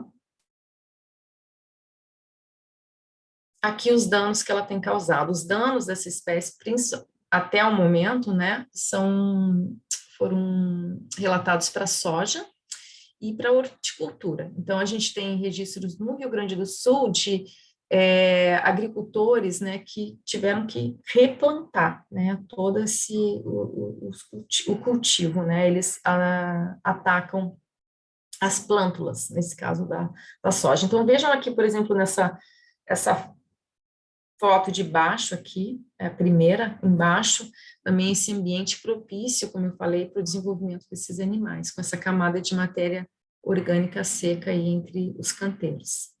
Pode passar. Aqui só, aí falando de uma maneira geral sobre essa família, né, que é a família dos subulinídeos, e aí a gente já nem tanto falando em termos de praga agrícola, mas são espécies que são sinantrópicas e também têm uma importância para a saúde pública. Então, vocês têm aqui, por exemplo, essa letra B é a Subulina auctona, que é a letra A aqui que é a letra D aqui da figura abaixo. Então, elas são espécies muito semelhantes, né, que podem, né, facilmente ser confundidas e que são muito comuns em ambientes antropizados. Isso vale para o Brasil inteiro. Pode passar, são espécies com uma ampla distribuição. E aqui mais alguns exemplos, né, que eu não falei, essa letra E, por exemplo, esse caracolzinho, que é chamado de Ovacamis fulgens, é outra introdução bem recente aqui no Brasil, foi registrado em 2018 pela primeira vez, é uma praga de plantas ornamentais, a gente acredita que provavelmente tenha entrado a partir de importações vindas da Colômbia, e ele é bem interessante porque ele dá uns saltinhos, ele é conhecido como jumping snail, né, e ali na letra C a gente tem outro exemplo que eu não comentei, mas que é o Bulimulus tenuíssimos, que é outra espécie também com uma ampla distribuição, a letra C, e que também tem sido encontrado parasitado com esses nematóides. Pode passar, Fernando. E aí, de novo, né, falando, finalizando, né, eu selecionei algumas espécies, né, para vocês, claro que não são todas, e acho que até me estendi aqui na minha fala, né, mas chamando novamente a atenção que essas espécies, essas pragas, né, e aí quando estou pensando em praga, estou falando na questão médica e na questão agrícola, elas estão principalmente representadas por essas espécies exóticas invasoras, ou algumas espécies que são consideradas nativas, mas que se espalharam, né, provavelmente aquela distribuição original era muito menor, né, no nosso país, e que hoje são espécies sinantrópicas, porque são as espécies que a gente encontra próximo ao homem, né, em ambientes que propícios para o desenvolvimento dos hospedeiros definitivos também, que são os roedores, né? Então a gente vê que tem todo ali um ambiente propício, né, para o estabelecimento do ciclo desses nematóides. Pode passar, Fernando. Finalizar, né, falando que, o Fernando já falou um pouquinho, né, no início, que nós lá no laboratório nós somos laboratório de referência nacional para esquistossomose, né, na área da malacologia hoje, e então a gente recebe amostras tanto de moluscos aquáticos como terrestres, né, de várias partes do Brasil para identificação dessas espécies, identificação taxonômica, mas também para análise dos parasitos associados a esses animais, dos imunos associados. Então, é um trabalho que a gente tem hoje, nosso laboratório, além da nossa coleção de moluscos, né, do Instituto Oswaldo Cruz, que foi fundada em 1948, né, pelo Dr. Lobato Paraense, e ela, né, mais de 90% dos lotes está representado pelos hospedeiros, por planorbídeos, né, que inclui os hospedeiros intermediários do Schistossoma monzoni, né, causador da esquistossomose, mas a gente tem aí desde 2015, com a minha entrada também passado a receber no acervo amostras dessas espécies terrestres que eu falei para vocês. Então, a gente tem hoje um acervo crescendo, né, para os moluscos terrestres, e com representantes dessas espécies sinantrópicas. Hoje, os nossos estudos, nossos projetos, eles são muito desenvolvidos em áreas urbanas, mas a gente também tem estudos sendo desenvolvidos em áreas de Mata Atlântica, aqui no campus Fiocruz Mata Atlântica, então envolvendo os moluscos nativos. Pode passar. Aqui a nossa equipe, parte dela. Pode passar. E aqui, gente, fotinhos de animais, moluscos terrestres nativos, né? A gente ficou falando aqui muito dos exóticos, né? Aqueles que causam danos, então eu gosto sempre de finalizar falando que a gente tem aí os moluscos bons, né? Também, e aqui a gente tem alguns exemplos de espécies que são, várias delas raras, né? E exclusivas aí de ambientes preservados, que precisam ser conservados, né, e não controlados. Você vê que alguém já está perguntando aí sobre controle, né? Então, a gente finaliza por aqui, Fernando. Acho que só tem mais um slide com o meu endereço, né? Se alguém quiser precisar de qualquer auxílio aí com os moluscos terrestres em especial, mas com os moluscos a gente está à disposição aqui no laboratório. E é isso. Agradeço. Nossa, que estilão, hein, esse último, hein? Bom, acho que a gente pode começar. Bom, Legal. obrigado, Suzete. Né? Parabéns pela apresentação bonita, trabalho bonito. Vamos começar com a pergunta que está no chat do Leonardo, do Léo, né? Leonardo Abreu de Macaé, da UFRJ de Macaé. Ele pergunta se, no caso dos animais que são pragas agrícolas, quais as opções de controle? No caso das pragas, né? Hoje, algo que eu falo sempre, né, que é bem importante, que a gente não tem hoje, é uma questão de, para começar, né, de vigilância nos portos e aeroportos, né? A gente tem vários países, como eu falei aqui, o caso dos Estados Unidos, a gente tem a Austrália, aqui na América do Sul a gente tem o Chile, a própria Argentina, né, que tem especialistas trabalhando nesse setor agrícola e treinando pessoas para vistoriar, né, principalmente esses produtos vegetais que têm sido importados, cada vez mais, né? Então, a gente tem visto aí essas importações acontecendo nos últimos anos, né? A gente tem importações muito antigas, né, lá da época dos primeiros colonizadores, né, europeus, mas a gente tem essas introduções acontecendo hoje ainda, e eu acho que isso é um ponto muito importante que falta em termos de controle. É muito complicado o controle em áreas agrícolas, né? Em áreas urbanas a gente indica a catação desses animais. E aí nas áreas agrícolas, alguns têm usado moluscicida. A gente tem dois tipos de iscas, são iscas atrativas, né, que acabam matando, né, esses animais. Tem a base de metaldeído e também fosfato férrico, mas assim, são, em especial metaldeído, né, são considerados muito tóxicos. Então, a gente não indica, né, Fiocruz não indica,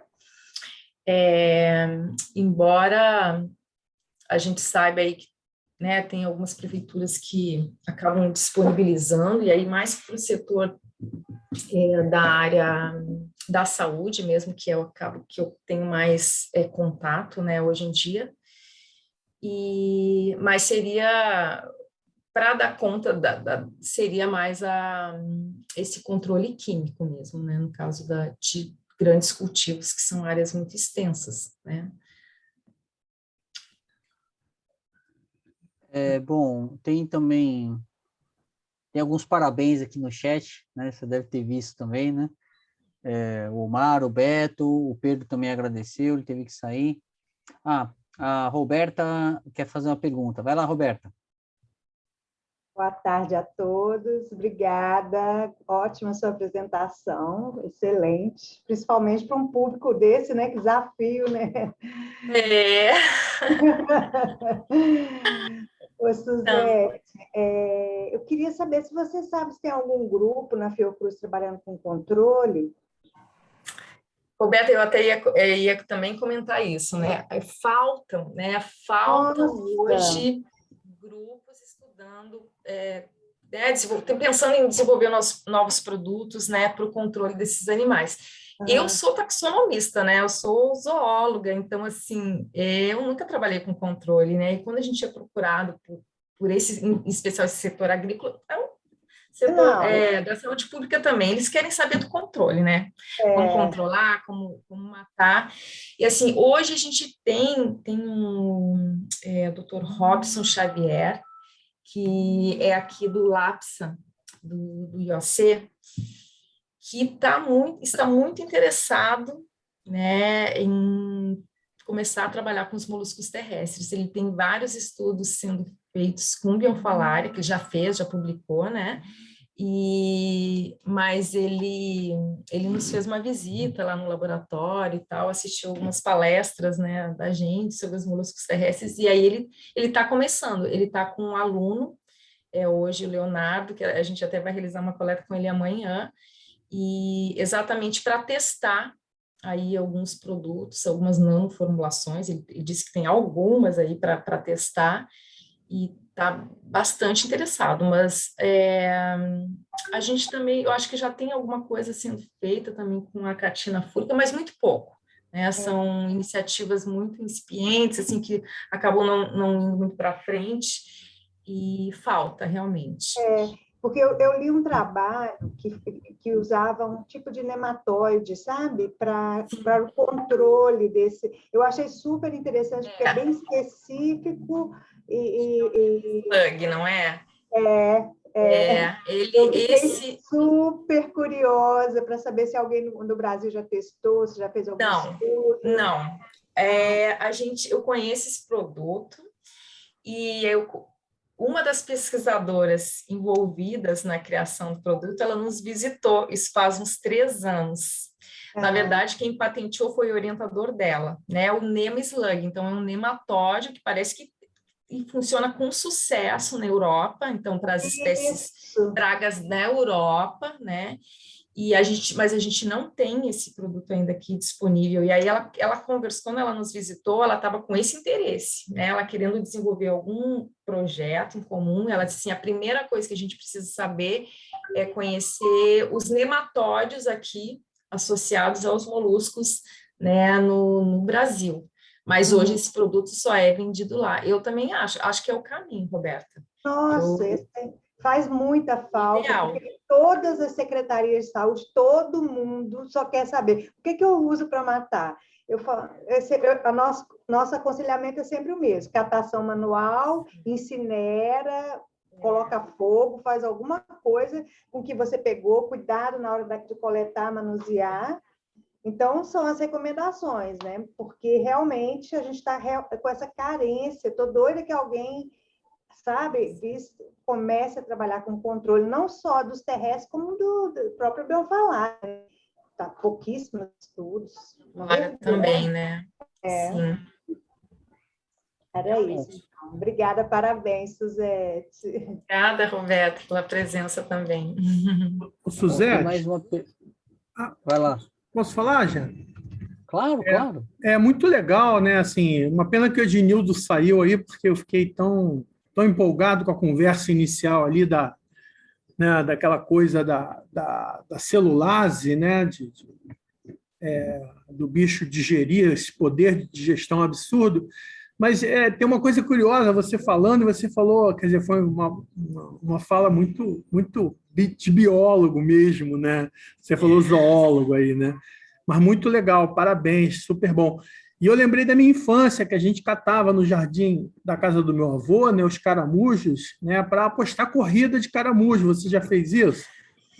Então, eu brincava disso, né? E o mais curioso era colocar ele numa superfície. Olha só que loucura que você fez eu lembrar, né, da minha infância, né? Botar ele numa superfície lisa por causa do muco, né? Que é um absurdo, né, de produção de muco, né? Isso era incrível. A gente até passava vaselina assim na pista que eles iam correr, né? Para ajudar Olha a corrida. Só. É verdade, ajudava, era legal. Essa eu não tinha escutado ainda. O que eu sempre escuto é jogação, né? Moleque pobre tem que inventar para brincar, né? Não tinha nada de brinquedos, né, eletrônicos, nada disso. Então, assim, a pergunta que eu queria te fazer, além de contar essa historinha que, né, me levou à minha infância, né, assim, era assim, o que a bioquímica desses bichos, porque é tão estranho, até a coisa da fecundação que você falou me chamou muita atenção, né? Assim, como é que está a bioquímica desses bichos, assim, além do que o Ednildo estava falando ali? Obviamente, se o Ednildo estivesse aí, a gente estaria conversando mais, né? Como é que está essa história em relação a essas características muito particulares, como, por exemplo, o muco, né? Que é uma coisa que me chamou a atenção na minha infância, né? Entendeu? Não é muito a minha área, né, Carlos? Assim, em termos de estudos sendo desenvolvidos, talvez o que eu possa te falar assim mesmo, né? A gente tem, aí talvez a Roberta possa até ajudar, né? Mas a gente tem um pessoal aqui da Universidade Federal Rural que tem estudado mais assim esses aspectos relacionados à interação mesmo, né? Do agente etiológico com o molusco. E aí eu sei que tem alguns estudos sendo pelo Jairo, né? Que é o Dr. Jairo, sendo desenvolvidos. E inclusive mostrando, tem um artigo bem interessante dele, mostrando aí uma série, em relação à catina fúlica, mostrando aí que ela, mesmo assim, com altas cargas parasitológicas, né, fisiologicamente falando, ali ela se mantém muito estável, então eles avaliaram aí uma série de questões bioquímicas e viram, assim, comprovando essa resistência dela como espécie invasora, né? E a gente tem também em São Paulo, né, alguns estudos sendo desenvolvidos mais voltados para essa questão farmacêutica, e aí voltados para o muco, estudos do muco mesmo, né, que a gente tem poder de cicatrização muito grande, então a gente tem aí alguns grupos desenvolvendo alguns estudos nesse sentido, mas, bom, para moluscos terrestres, de uma forma geral, a gente tem pouca coisa sendo feita, né, então, como eu falei aqui ao longo do trabalho, então são poucos grupos, a gente tem a maior parte dos grupos voltados para os moluscos aquáticos, né, em função da esquistossomose, mas não saberia te falar assim de outros grupos, não sei se a Roberta, lá no laboratório dela, eles têm desenvolvido alguma coisa nesse sentido, se ela quiser complementar. Não, a gente não faz estudo com moluscos terrestres, só a taxonomia mesmo, e a detecção das larvas, especialmente de angiostrongos, né? Fora disso, a gente não faz estudos com terrestres, só com biofalária, que é o nosso carro-chefe. Né? Legal. Mais uma área aí para explorar, né? Nossa, um bicho tão estranho, né? Muito legal. Um campo enorme aí, né, para mexer. Tem mais uma pergunta do Léo. Ixi, o que eu fiz aqui? Eu apertei alguma coisa aqui. Em relação ao controle químico, ele pode ser aplicado no contexto da saúde ou áreas urbanas? Não, a gente não indica, né? Isso é bem importante deixar claro. Embora, tá, a gente veja sendo usado, tá? Esses produtos, eles estão disponíveis, mas é muito tóxico, né? Então, tem os animais domésticos, tem as crianças, então, a gente não indica, não. Realmente a catação e por um longo período, né? Ali, inicialmente todos os dias, depois vai espaçando, porque tem a questão deles se enterrarem, de ficarem escondidos, então não se indica não, Leonardo. Eu tô com uma lista aqui com umas 20 perguntas. Medo do Fernando. Porque eu fui anotando. Eu vou fazer para você depois, em outra oportunidade. Tá bom, eu acho que o Ita quer perguntar. Deixa eu fazer uma pergunta, então, Janta. Eu sei, pode ser preconceito por causa da esquistossomose, né? Mas eu achei que eu imaginava que eles teriam bem mais parasitas sendo transmitidos pelos... Na verdade, são poucos parasitas que eles transmitem, né? Ou se sabe pouco. Com ele, eu acho que são as duas coisas, né? Eu acho que é outra área que falta muito estudos. A gente tem uma série de organismos associados a esses moluscos terrestres, e aí tem vírus, tem bactérias, tem, né, outros organismos também. De novo, no Brasil, muito pouco sendo feito, né? E aí, realmente, tem um mundo de nematóides, na verdade, associados a eles, né? Só que a gente acaba focando naqueles de interesse médico, né? Então, a gente ali no laboratório mesmo, a gente, quando recebe material para analisar, a gente encontra vários nematóides que a gente não identifica, Mas né? tipo assim, eles são bastante frequentes em alimentos, né? Então, em salada deve ter bastante, né? Então, e não tem quase relato de doenças associadas. Então, muito desse nematóide não deve sobreviver no mamífero, provavelmente. Eles devem ter parasitas deles, mas não que são transmitíveis para Sim, mamíferos. com certeza, entendi. Eu ia falar isso. Os moluscos são excelentes hospedeiros, tanto de trematóides quanto de nematóides. Só que, graças a Deus, ao universo, poucos que infectam o homem. Uhum. Conseguem fazer o ciclo e o homem ser hospedeiro definitivo. Então, não é que eles têm poucos parasitas, muito antes pelo contrário. Eles eu têm estava falando muitos parasitas para nós, para o mamífero. Entendi. Não tem poucos. Uhum. E desses que são nativos, tem alguns que são considerados alimento? Não, os nativos aqui... Não, assim, eu já li na literatura registro, assim, de consumo de megalobulimos, assim. Não é rotineiro o consumo. Não é nenhum nativo. Não, porque esse escargot é tão bom numa dessas, se a gente tivesse algum modelo aqui nacional. Obrigado, Suzete. Nada. Ô, Genta, eu queria perguntar também, pode? Claro, claro. Oi, Suzete, muito obrigado, é Massuda falando. Adorei, você fez um apanhado muito interessante, geral, do que está acontecendo no... Eu gostei muito da situação do Brasil por várias razões, né? Como o Nogolo falou, você me remeteu também à infância e essa corridinha de caramujo a gente fazia também já lá. Mas eu tinha também uma outra relação com esses caramujos terrestres, que eram eu acho que você chamou ela de lesma de feijão, essa que dá na horta. Ceronicelides. Uhum. Né? Só que eu sempre fui, desde garotinho, gostava de pescar, a gente usava para pescar, e tem alguns peixes específicos que adoram aquilo lá. Então, eu já vou emendar minha pergunta por aí de cara. Existem relatos de transferência ou de ocorrência desses nematóides de moluscos em peixes que tenha ocorrido? Tenha sobrevivido ou tenha... Você sabe alguma coisa? A gente tem, acho que eu comentei quando eu falei ali do ciclo do Angiostrongylus cantonensis, né? Que ele tem esses animais que atuam como hospedeiros paratênicos.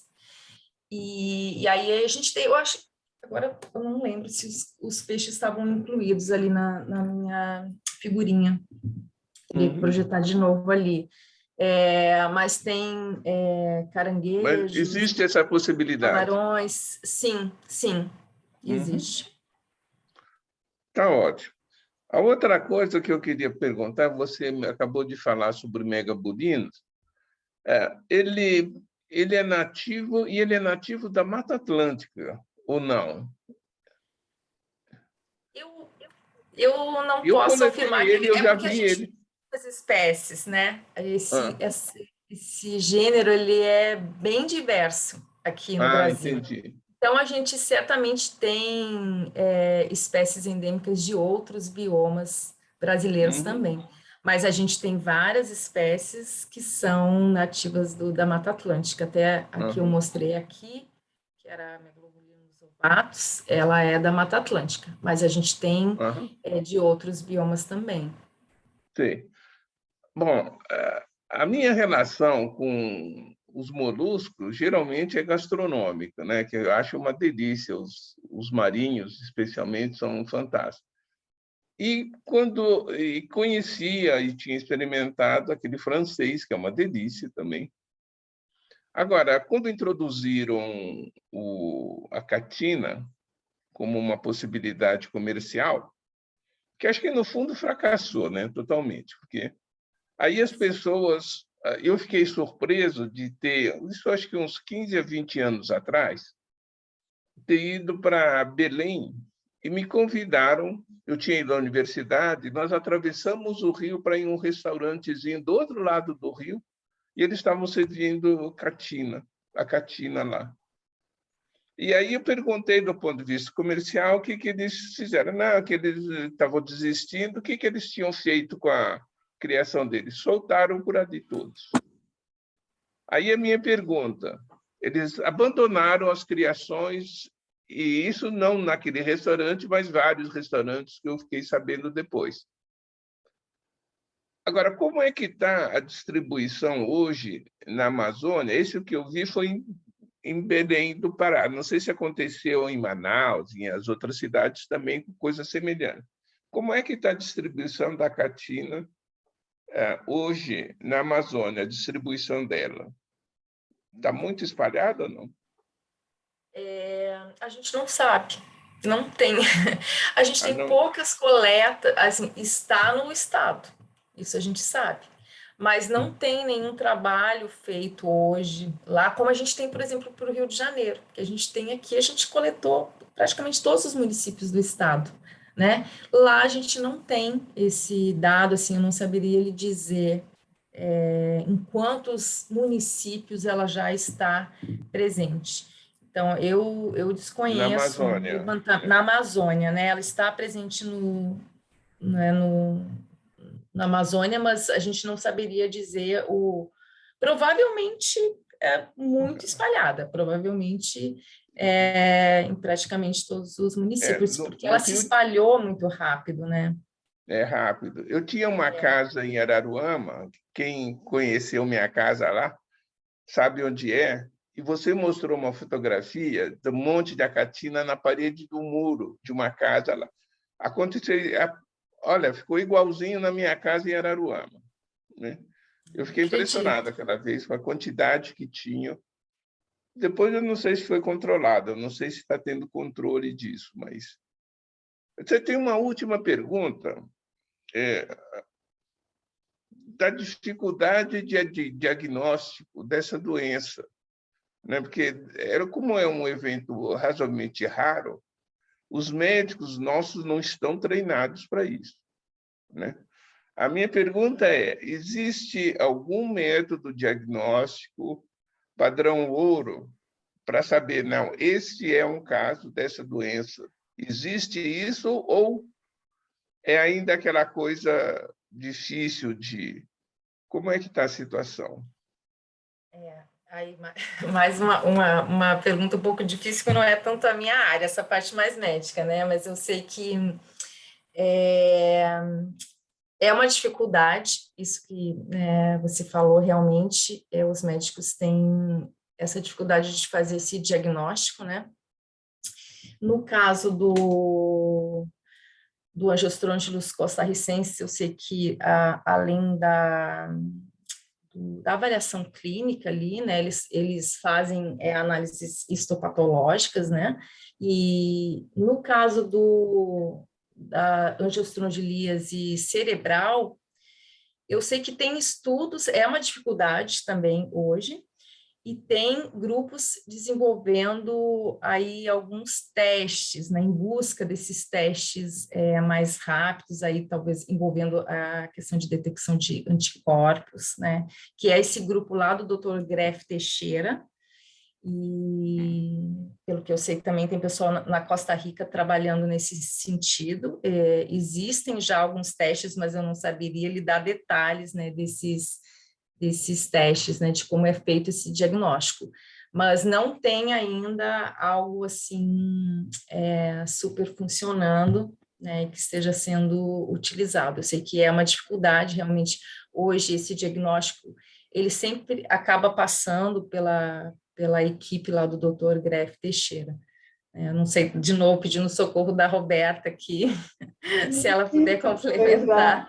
Eu levantei até a mão para complementar. O padrão ouro que existe é encontro de larvas no líquor.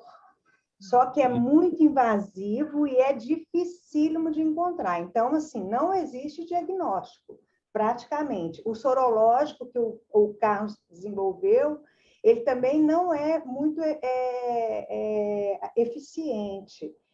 É o que mais chega próximo que a gente, né, consegue fazer o diagnóstico. Realmente é um lapso enorme desse problema diagnóstico nos angiostrôngios.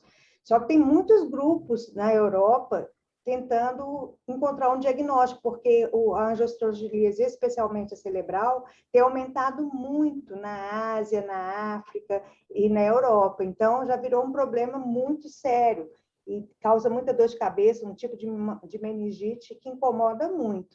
Então, realmente, tem muita gente buscando esse diagnóstico, ou molecular, ou sorológico, está sendo muito procurado. E a outra pergunta que você fez a respeito da presença de acatina na Amazonas, na região amazônica, eu sei que no Pará já está bem distribuído, inclusive uma ex-aluna do nosso grupo, foi agora pesquisadora lá no Evandro Chagas, deu recentemente um curso para vários agentes de saúde para fazer a coleta, como faz a coleta e como faz o exame do molusco, se está infectado ou não com larvas, né, de angiostrôngilo. Então, o Estado pediu ao Evandro Chagas esse curso em virtude da distribuição enorme desses moluscos lá no Pará. Então, claro que tem lá... Eu já fui lá em Manaus fazer outros trabalhos e estava infestado Manaus de acatina fúlica. Então, com certeza já está no Brasil inteiro. Espalhou, né? Tá fora de No controle. interior então. também. Fora de controle.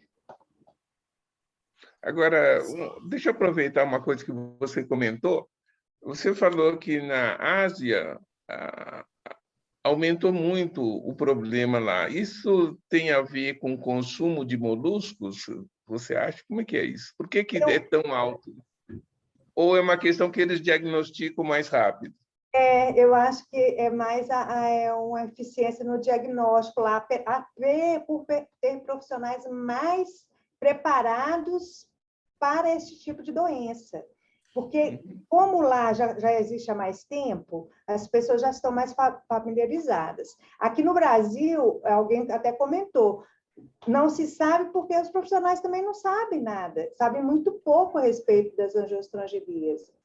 Então, eu acho que está muito ligada à educação e conhecimento daquele país ou daquela comunidade. Por exemplo, por que o Rio Grande do Sul tem mais número de casos, né, Suzete, se a gente pensar de angiostrongilose costarricense? Porque lá a gente tem o Carlos Greff, que já estuda isso há muitas décadas, e rapidamente as pessoas já desconfiam de tanto ele já ter falado sobre o angiostrongilose costarricense, sobre a angiostrongilíase abdominal. Então, assim, alertar os profissionais de saúde é muito importante, porque aí você pode associar uma doença. Gente, a gente vai precisar encerrar. Vamos ver se... Desculpa, eu fiquei com essa missão aqui horrorosa, né? Assim. Eu só ia complementar rapidinho, né? Que a gente... Que isso, fica à vontade, filha, mas assim, é que a gente precisa... Eu também tenho que buscar minha filha, já passou do horário. É que lá na Ásia a gente também tem a questão do consumo.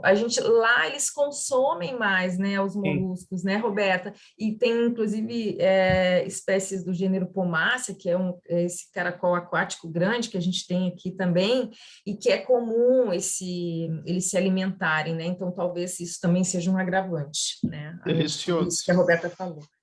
Mas obrigada, gente. Obrigada, Roberta, também. Obrigado você. Valeu, Suzete. Suzete, tchau, pessoal. Muito obrigado, viu, Suzete? Obrigado, parabéns, tchau, viu? gente. Obrigada. Tchau, tchau. Tchau a todos. Se cuidem.